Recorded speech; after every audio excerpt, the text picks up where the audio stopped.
Welcome replay viewers, and good morning everybody, and welcome to this beautiful May morning here on eastern Long Island, New York. And let's go see if we can see a little bit of purple martin action this morning. Morning Kathleen, how are you? My former lucky dog friend on Periscope. No more Periscope, right? Unfortunately. But we'll see how we do here on YouTube today with the birds. What was it, 2 days ago? 2 days ago was a disaster with the hawk. Yes, it is a beautiful day, that's for sure. Can't ask for any better.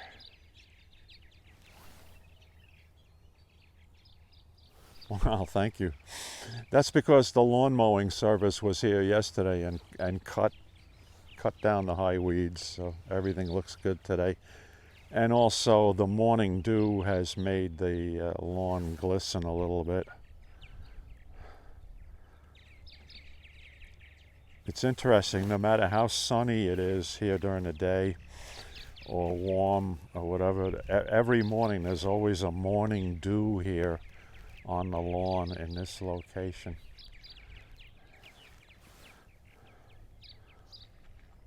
Alright, let's hope we don't lose signal here as I get further and further away from the house and my Airport Extreme router, which I have in the front room of the house.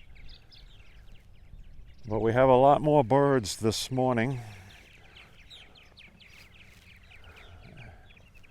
So we'll take a look at them. Yeah, moisture from the creek here in the water, overnight evaporation, and then it settles on the lawn in the morning. I think that's what happens.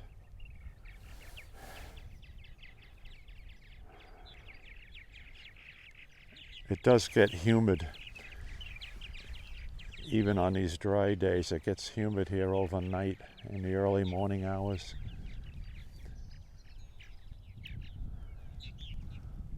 There they go.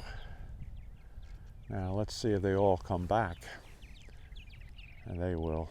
All right, now then we will see if we can try some zooming today, since I'm now back to using the PRISM Live Broadcast app, broadcasting to YouTube. Hi birds. At least 3 dozen. Yeah, they're pretty busy right now. I guess they're just starting to get into the nesting cycle now because of the warmer temperatures. So we've had a lot of the birds pair up for the season, male-female pairs, and claim cavities. And pretty soon the egg laying will start, hopefully within the next week or two. Oh, look at that. I'll take off. That's that collective flight they go on out over the water.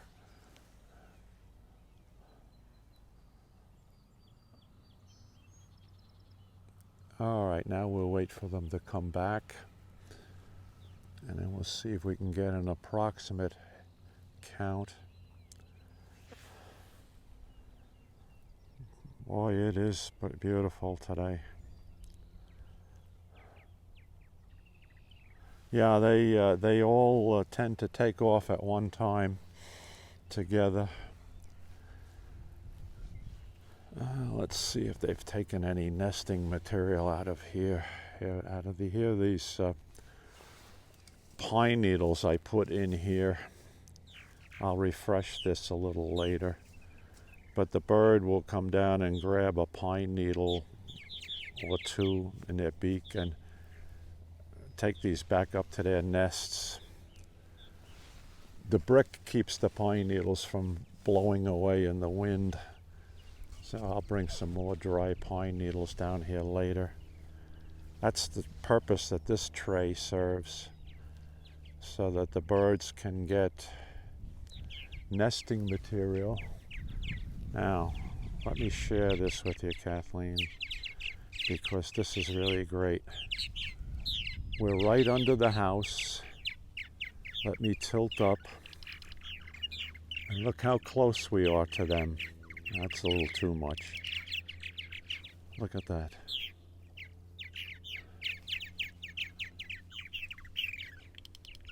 Now I'm standing right under this house, and we're no more than 8 or 10 feet away from the nearest birds, and they're not going anywhere. So I'm their buddy.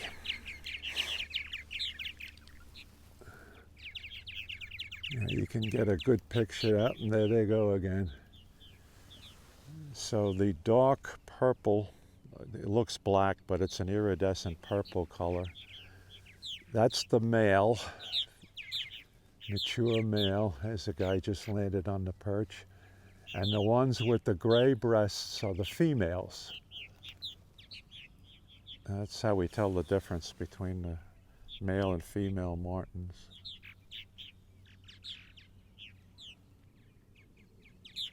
No, they don't mind me being close here at all.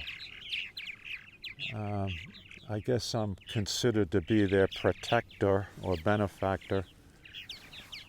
As I mentioned the other day, I've read this.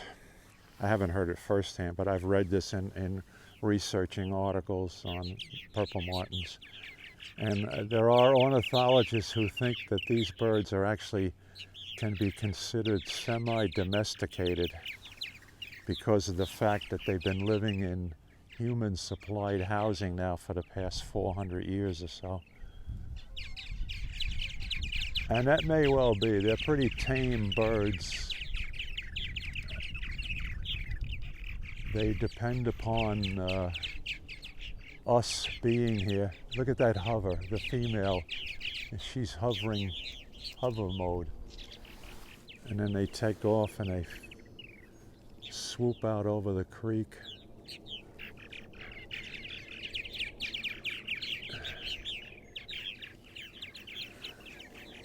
This is really exciting this morning. A lot of action here today. And I think what's happened, I can no longer get an accurate head count, but I think we've had more birds arrive this morning. We should start seeing what they call the second-year birds arriving now, since we're close to May 15th. The birds that were born in this general area last summer and are making their first trip back to Long Island from Brazil. So they'll be the late-coming birds. Hey guys, you're putting on quite a show for us today.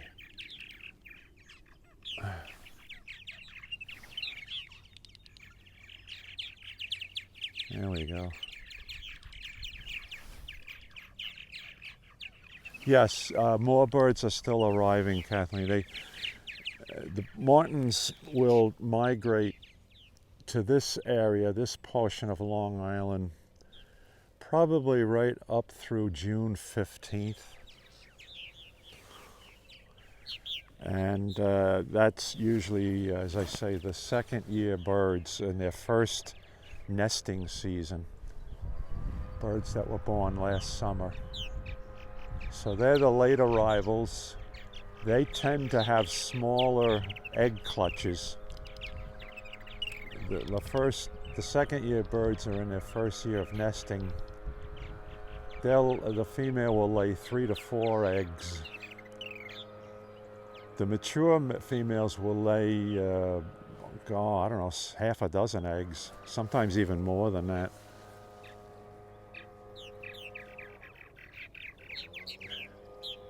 Hi guys. So they've all staked out their claims to the cavities pretty much paired up here for the season, male and a female pair, claim a cavity, and then they'll raise their young ones inside the cavities. The plastic gourds which are hanging under the house are the most popular to begin with because they have quite a big volume in them. They're 11-inch diameter gourds. And the house compartments I made, they're about 11.5 inches deep. So that gives them plenty of room. Hi guys. I don't see any activity on the house behind me. Let's swing around. And nothing going on over at this house right now. So this house is probably not fully occupied yet, which is good because then that'll give nesting sites to the second-year birds arriving over the next few weeks.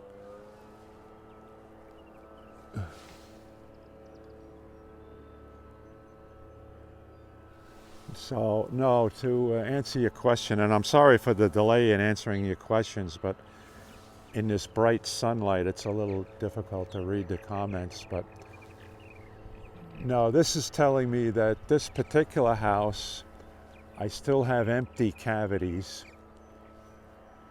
So this is probably about half occupied.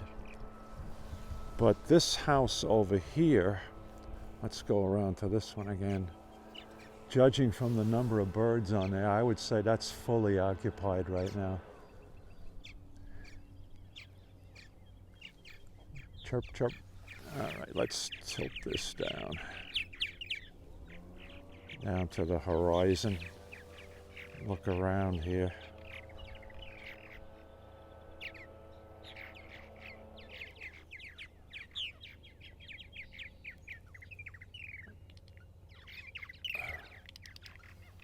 Oh, good. I hope you get some then. They will disperse until they can find housing. When this housing fills up, they will search the general area and, well, let's see, you're probably, as the crow flies or as the martin flies, you're probably less than 3.5 miles to the west of me. So, yeah, they would fly through that area looking for housing. What's happened here is I've shared my housing over the years with other people in the neighborhood, friends and neighbors. Now let's see if I can zoom in on this and I'll give you one example of that. Yeah, let me get this camera set up properly. I think I can pinch zoom today because I'm using the PRISM. Let's try this. All right, now tilt down a little bit. Oh, wrong way, Corrigan. All right, behind that cedar tree, you see the pole with the 4 gourds on it to the right of the tree? I gave those 4 gourds to my neighbor 2 houses away about 5 or 6 years ago, maybe longer, because I had excess capacity. So the birds from this area couldn't get in here because I was filled up. So they immediately went down there and checked out that site, and they started nesting in the 4 gourds that the neighbor has now. So he's got a full set of families in that site. And I don't know if I can do this, if I can zoom in enough. Sorry for the speed there.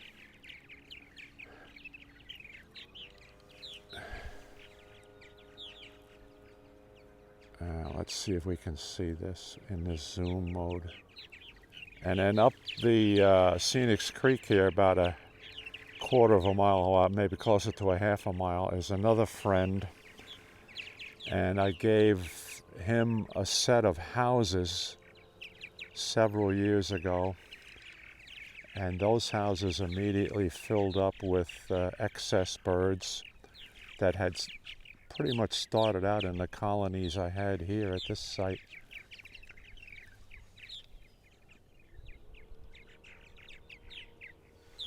Well, you're in a great location here if you're next to Wertheim Preserve.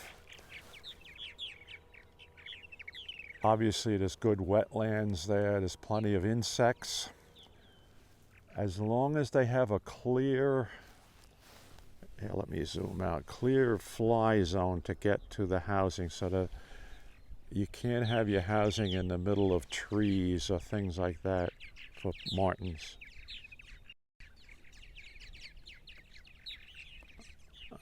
That's pinched down. See, the martin houses can't be any closer than maybe 50 feet to the nearest tree, because they have to have the room to soar in and out of the housing complexes.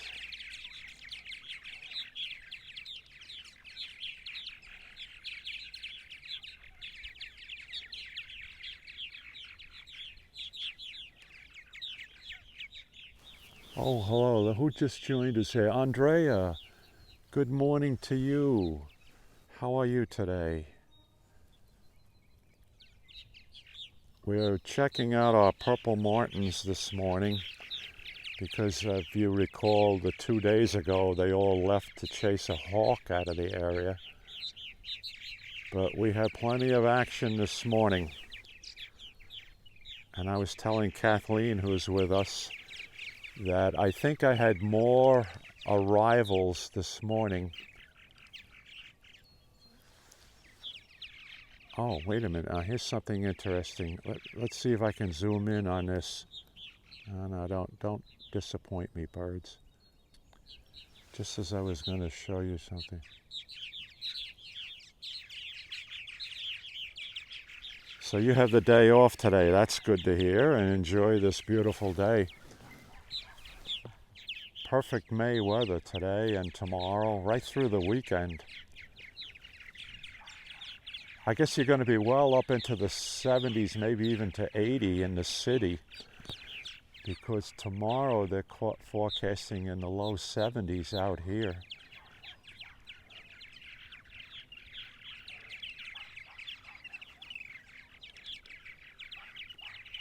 All right, what I started to say was I wanted to show you and Kathleen and anyone else that's watching that they are starting to refurbish their nests now, because I just saw a male martin with a dried pine needle in his beak carry it up to one of the cavities here.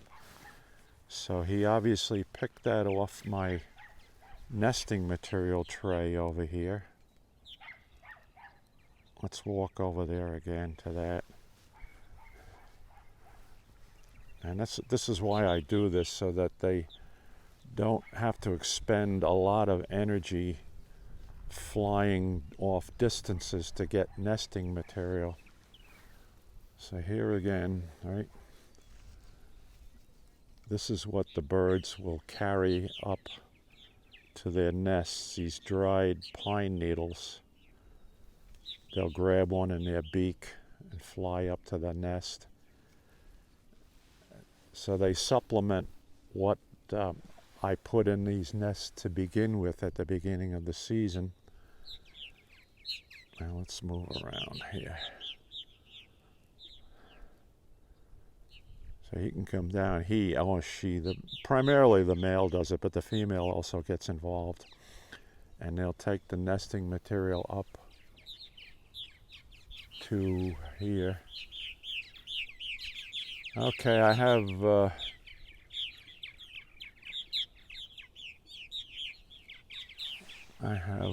slightly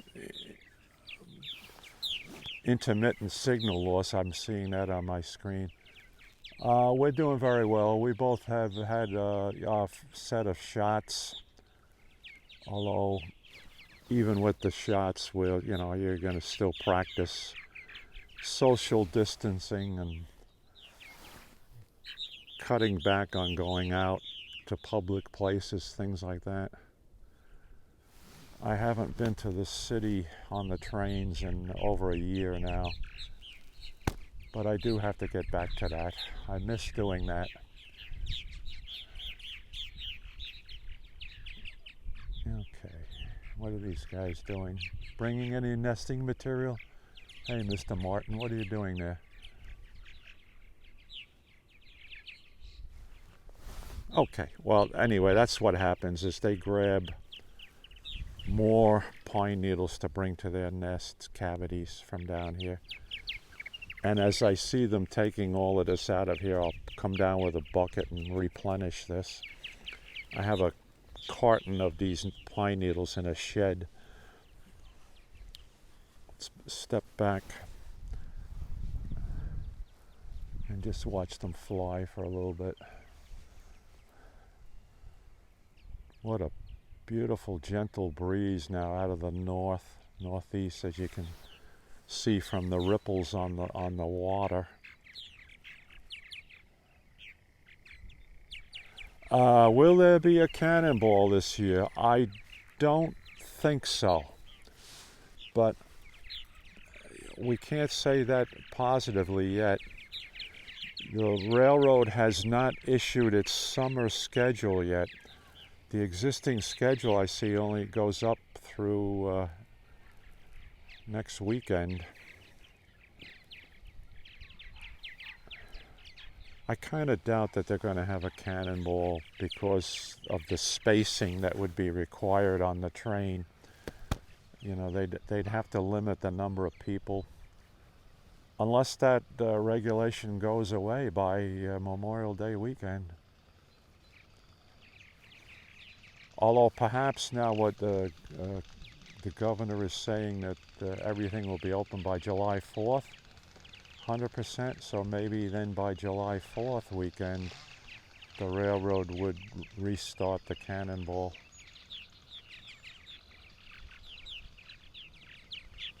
But we'll make a promise that if and when there's a cannonball on Friday night, we'll get out there to West Hampton and do a live broadcast of that.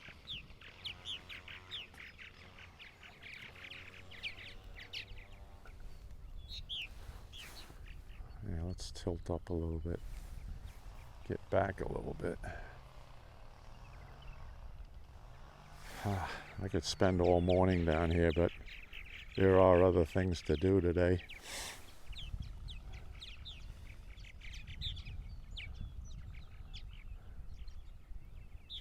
And as you can see from my neighbor's flag, there's really no breeze to speak of right now.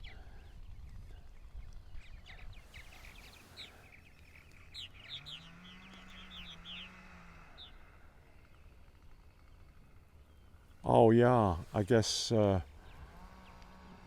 when the payments start Memorial Day weekend, right now you can still get into the parking lot for free. Although I have an advantage of having a senior citizen Suffolk County park permit card, which allows me to get in there free even in the summertime on weekdays. They charge us on a weekend, which is normal, right? That one would expect that. But Monday to Friday, I can drive over there even in the summer and park with the senior citizen county beach card. So that's kind of a nice perk to have.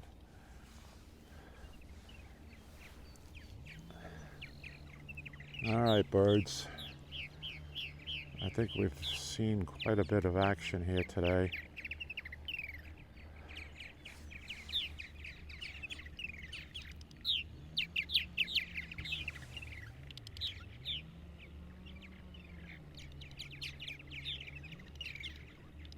So there's not that much erosion. I know in past winters they really ate the beach away right up to the steps, right at Smith Point Beach.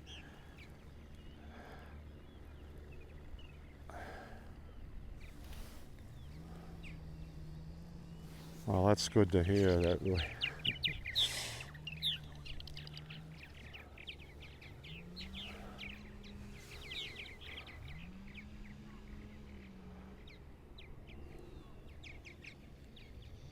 Okay, Purple Martins, you're doing a good job today.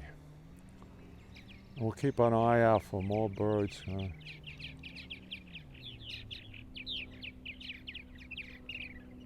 Oh, okay, so nothing's set up yet for summer season, but, well, what, 2 more weeks and it's Memorial Day weekend, so obviously they're going to be getting ready pretty soon.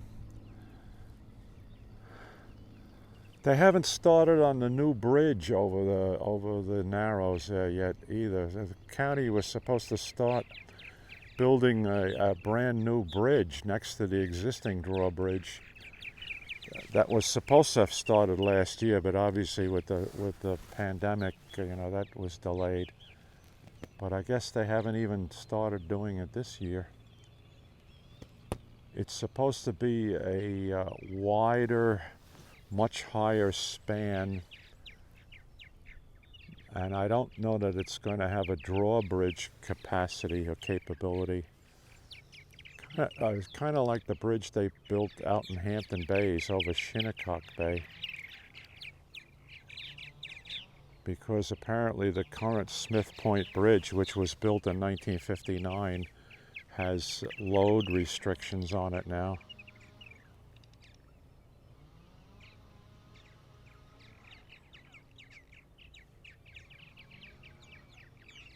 Oh, so they did another zombie house tear down in that area. Okay.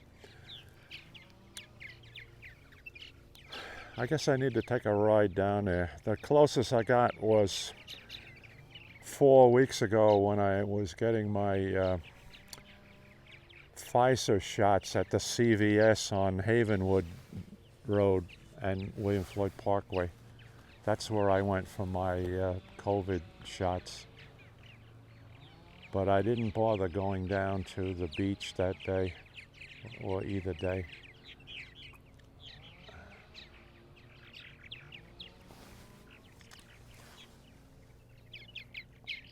What I read in the paper today in the last couple of days, I'm hopeful now that my grandchildren, the younger grandchildren, will start getting their shots. My 17-year-old grandson has had both COVID shots, and the middle child, Mary, who's 13 now, I guess she's now eligible. So I hope that her parents get her to where she gets the shots. Although they're still at home for school for this whole school year. They're not going back to the classroom until September out in Wisconsin.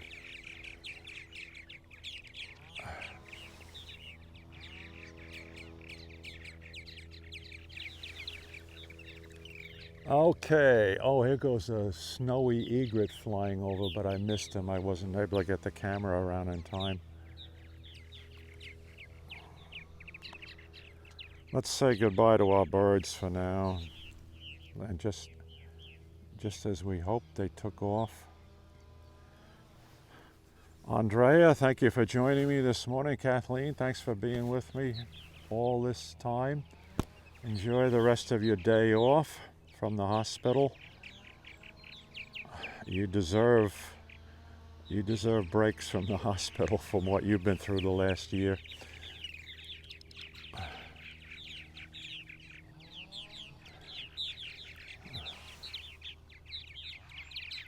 Okay, I promise if there is a cannonball, we will be there. And hopefully now with the nice weather, we'll be able to do a little more broadcasting of other events. So thanks for joining, and take care, folks. See you soon.